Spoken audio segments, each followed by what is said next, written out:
The first time I realized something was truly wrong, it wasn't when the police said the word kidnapping. It was when she smiled while they were saying it.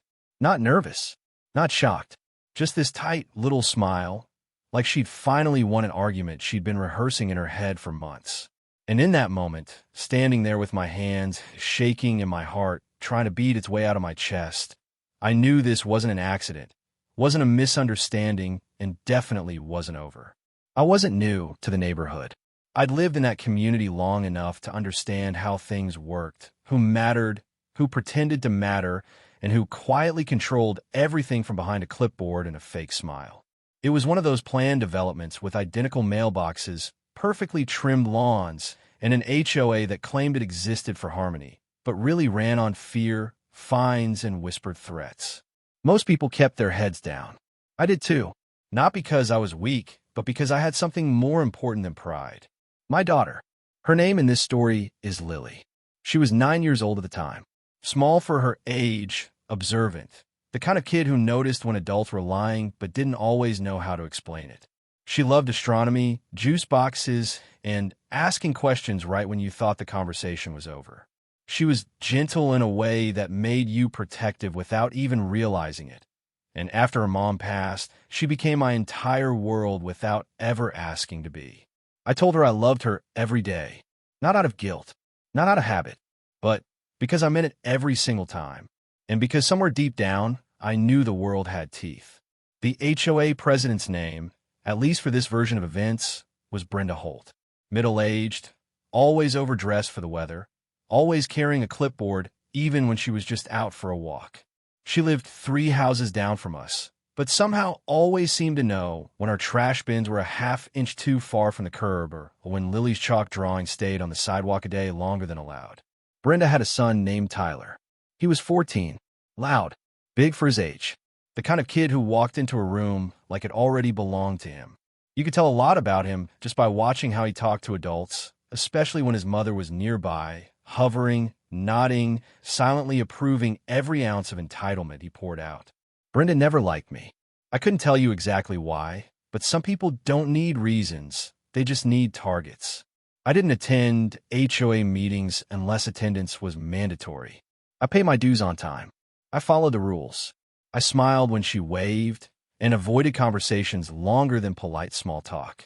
That alone seemed to irritate her, like she wanted resistance and couldn't stand that I wouldn't give it to her. Things changed the afternoon my phone buzzed while I was at work. It was a message from Brenda. Friendly at first glance. Too friendly. She said Tyler wanted to have a play date with Lily. Just a few hours. Movies. Snacks. Nothing serious. I stared at the screen longer than I probably should have. 14 and 9. That gap alone made my stomach tighten. I didn't think Tyler was a monster, but I didn't think he was a child either. Not in the way Lily was. Different worlds. Different boundaries. Different responsibilities. And every instinct I had as a father leaned hard in one direction. No, I didn't respond right away. I wanted to choose my words carefully, not because I owed her anything, but because I knew how people like Brenda operated. The wrong tone, the wrong phrasing, and suddenly you were the villain in a story you didn't even know was being written. When I finally replied, I kept it light. I said Lily had homework, chores, dinner plans. I said maybe another time. Nothing confrontational, nothing accusatory. Brenda replied within seconds. She asked what kind of homework, how long it would take, why dinner couldn't wait. Her messages came faster, longer, sharper, like she was cross-examining a witness instead of talking to a neighbor. I tried dodging for a while, but eventually, honesty felt cleaner than tiptoeing.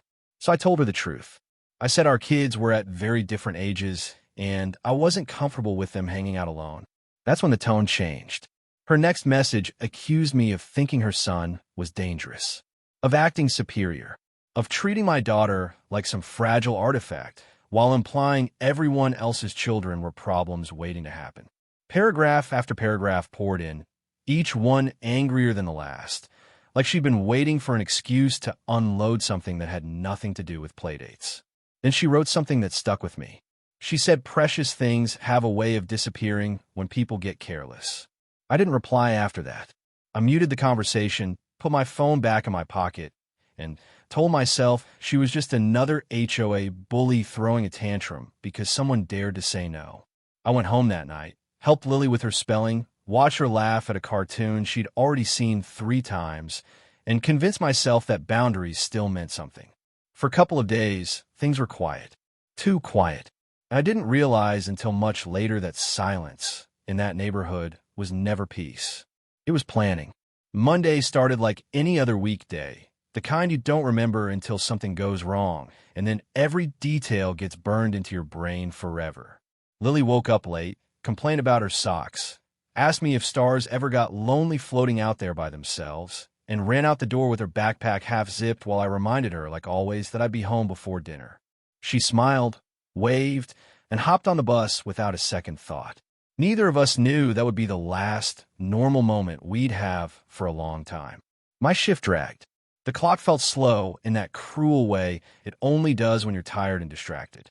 Around the time Lily usually got home, I glanced at my phone out of habit, expecting a message about a spelling test or a cartoon she wanted to watch. Nothing. 10 minutes passed. Then 20. I told myself not to overthink it. Kids run late. Buses get delayed. Life happens. 30 minutes turned into an hour. I called her phone. Straight to voicemail. I tried again. Nothing. That tight feeling I'd ignored earlier came roaring back. Louder this time, clawing its way up my spine. I grabbed my keys and drove toward the school, heart pounding hard enough that my hands started shaking on the steering wheel. When the school finally returned my call, the words came out calm, rehearsed, almost casual, like they didn't understand how dangerous calm can sound to a parent who knows something is wrong. They told me Lily had been picked up by a relative. An aunt, they said. She'd seemed comfortable. She went willingly. I pulled over. Lily didn't have an aunt in this city. She didn't get picked up by anyone but me. Ever. That wasn't a rule. It was an understanding built on routine and trust. She waited. Always. I told the office that. I heard the shift in their voices, that subtle crack when certainty starts to crumble. They promised to check records. Promised to look into it. Promised to call back. Promises didn't mean much in that moment. All I could think about was how rehearsed it sounded, how neat the story felt, like it had been prepared in advance. I didn't go home. I drove straight to the HOA office. Brenda was already there, sitting behind her desk like she belonged to it. Posture perfect, expression carefully assembled. She looked up when I walked in and put on concern the way some people put on perfume, a little too generously, a little too fast. I told her Lily was missing. She gasped, hand to chest, eyes wide, asked how terrible that must feel. Said she hadn't seen anything unusual. No reports, no alerts, no records. When I asked about security cameras, she sighed and said they were down. Maintenance issues. Unfortunate timing. Every word felt practiced. When the police arrived, Brenda suddenly remembered details. A woman she'd seen earlier, rushing. A car that might have been dark or light, depending on the angle. Direction unclear. Time uncertain.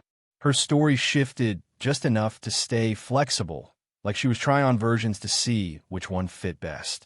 I watched her talk, and something clicked into place, ugly and unmistakable.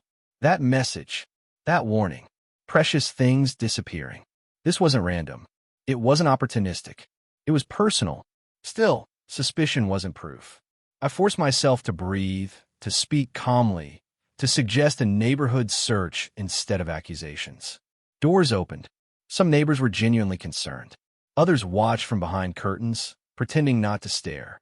One man hesitated, then said he'd seen Brenda earlier, walking fast, a child beside her with their head down, hoodie pulled tight. Brenda laughed it off, light, dismissive, almost charming. Said he must be mistaken. Then another neighbor stepped forward. Same story, same timing, same direction. The officers exchanged looks. I showed them the messages. Every rant, every accusation, every thinly veiled threat. The mood shifted. Questions got sharper. Voices got quieter. They asked for permission to search her home. She refused immediately. Too fast, too loud, too defensive. She started talking about her rights, about harassment, about lawsuits. The mask cracked just enough to let the truth peek through. More people gathered. Someone mentioned the basement renovations Brenda had bragged about months earlier. Someone else mentioned locked doors. Another voice, shaking, said they'd heard screaming weeks ago, but assumed it was nothing. Assumed it was normal. Assumptions pile up fast when people are afraid of authority. The officers didn't hesitate anymore. Paperwork came out. Radios crackled. Brenda's color drained.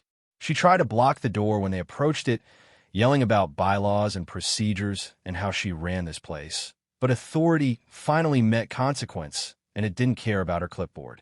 The sound of the basement door breaking open is something I'll never forget.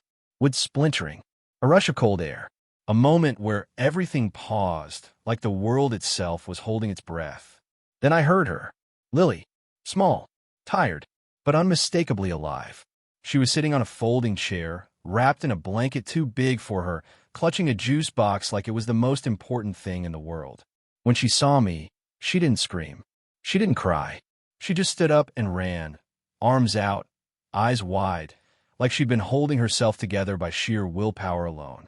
I dropped to my knees and held her, counting her breaths, promising safety, memorizing the weight of her in my arms like I was afraid the moment might disappear if I didn't. Behind us, Brenda collapsed into sobs that sounded suspiciously like excuses. She said she hadn't meant to hurt anyone. Said 48 hours was nothing. Said she just wanted to teach me a lesson. Teach me humility. The officers cuffed her while the neighbors watched. No applause. No cheers. Just silence. Heavy. Final.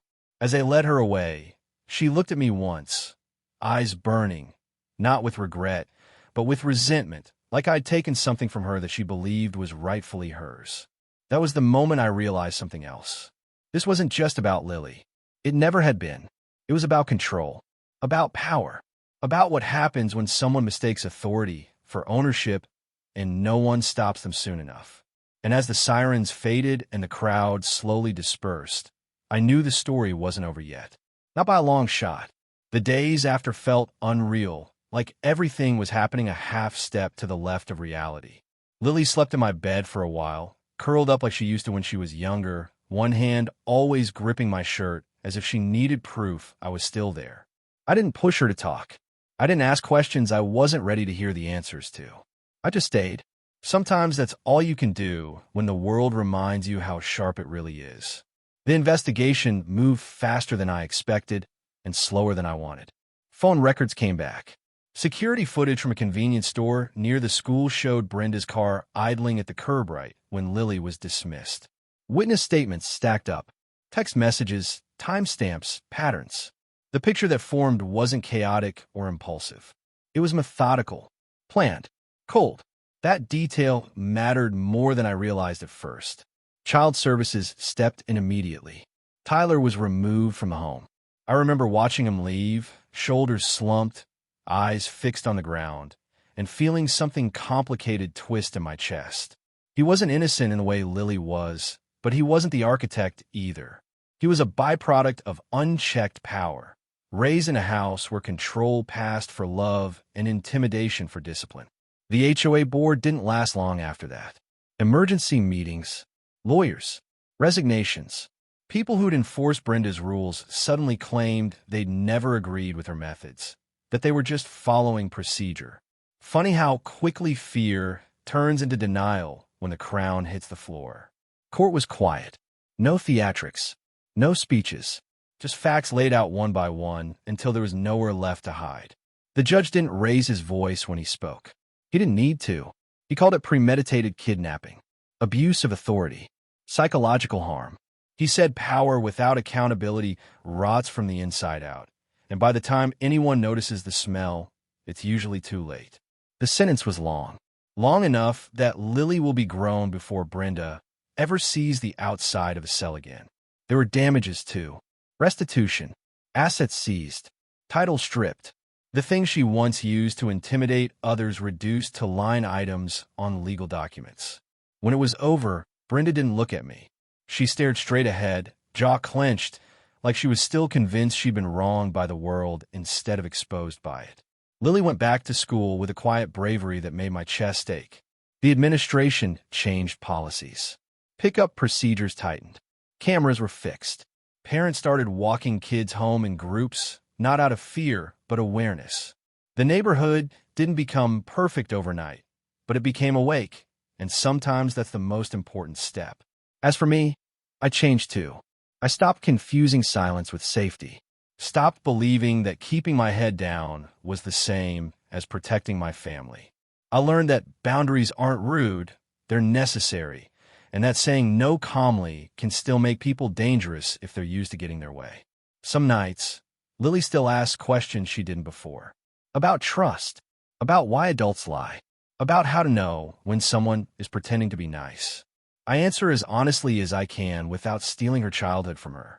I tell her most people are good, but the ones who aren't often hide behind rules, titles, and smiles. And I tell her this every time. You're allowed to say no. You're allowed to trust your instincts. And you're never wrong for protecting yourself. Life moved on the way it always does, but didn't go back to the way it was. And honestly, I don't think I'd want it to. The illusion is gone. In its place is something sturdier. Awareness, community, accountability.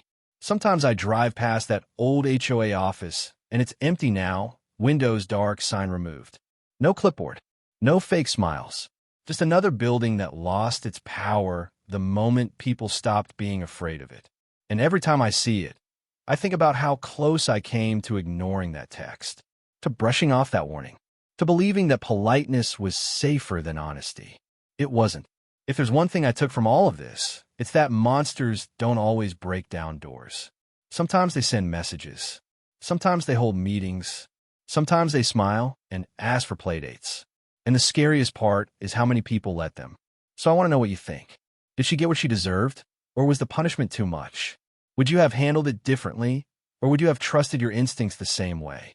And how much power do you think anyone should have over a community before it becomes dangerous? Leave your thoughts in the comments. I read every single one. If this story made you think, share it with someone who needs the reminder. And if you've ever dealt with an HOA that crossed the line, you're not alone.